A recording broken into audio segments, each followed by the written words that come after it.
Greetings from the future. We're happy to report flying cars finally happened, and Ben&Jerrys is still making ice cream. Our loyal spokes cow is still along for the ride. She was designed by a local Vermont artist, Woody Jackson, and she's been part of the Ben&Jerrys family for decades. Who better to take you on a time-traveling trip through our history? So before we come back to the future, we're heading to the past to show you how Ben and Jerry, two kids who met in Merrick, Long Island's 7th grade gym class, grew up to create the world's chunkiest ice cream. First stop, the 70s, where those grown-up kids were trying to figure out how to make a living from their love for food. They discussed going into the bagel biz, but they couldn't afford the equipment. So they split a $5 ice cream course from Penn State instead and got an A- on the open book exam. Not bad. They bought this old gas station and began creating their own flavors. But since poor Ben had no taste, we don't mean a sense of style, he really couldn't taste anything, they put in bigger and bigger chunks and swirls until he declared it ice cream perfection. They gave their creations fun names and began a long tradition of even more fun promotions. Stilt walkers, mimes, even free ice cream for dogs. Ben and Jerry had started an ice cream counterculture, a time not just of free love, but also of free cone days. That special day in April started as a way to thank the community for helping them stay in business for an entire year. It was so fun, we've been doing it ever since. As the 70s came to a close and hippies were becoming yuppies, we realized that it was time to get down to business. To the 80s. The 80s. When Wall Street was all about making dough, we wanted to make dough too. Cookie dough. Thanks to an anonymous customer suggestion, cookie dough ice cream was born, putting Ben and Jerry's on the map and into grocery freezers. It became pretty clear that we needed to build a bigger factory.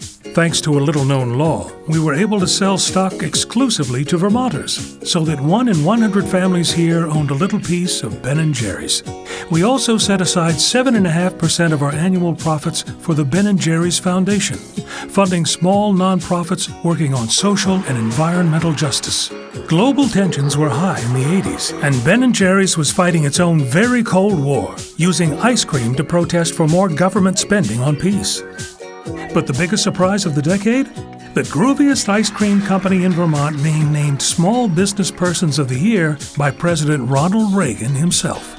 As the 80s ended, we realized that to capture our unique way of doing business, we needed to turn our values into a mission statement. 1. Make delicious ice cream. 2. Grow the company responsibly and sustainably. And 3. Change the world with ice cream as innovatively as possible. Speaking of, do you know what you get when you stand the 60s on its head? The 90s. In the 90s, people weren't just sitting around watching The Real World on MTV. They were trying to figure out how to make the actual world better. For us, that meant looking at our ingredients and how they could affect people. From family farmers in Vermont to farmers all the way across the world. We even realized that brownies could make the world a little better if they're made in a bakery that creates jobs for those who struggle for employment. And just like in the past, we were still naming flavors after our favorite groovy bands. After launching our first flavor in the UK, we were excited to finally start bringing our chunks and swirls to fans worldwide. So forget Y2K. We couldn't wait to greet the new millennium. In the 2000s, people started connecting across the globe, and we were starting to connect them with their favorite flavors.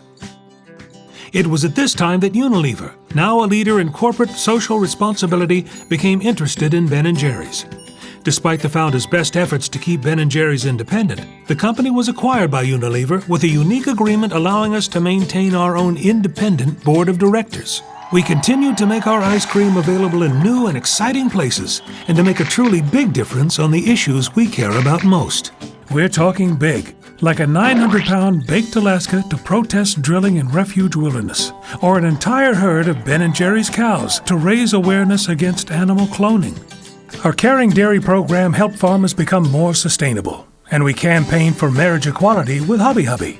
Not bad for a company that started at a gas station.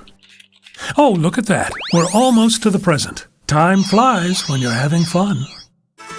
In this age of social media, Ben and Jerry's didn't just want virtual friends. We got out and met them. We went on tour to save the Great Barrier Reef and marched to protest climate change as fans let us know that they wanted to save our world.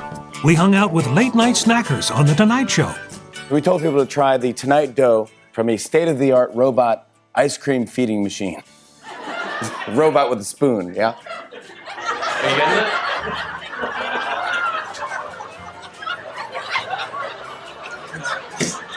You tried though, it was really good. And made an Americone dream come true. But he's gone now. He's gone now. Luckily, ice cream is still around. Oh, come to me, my waffle cone lover.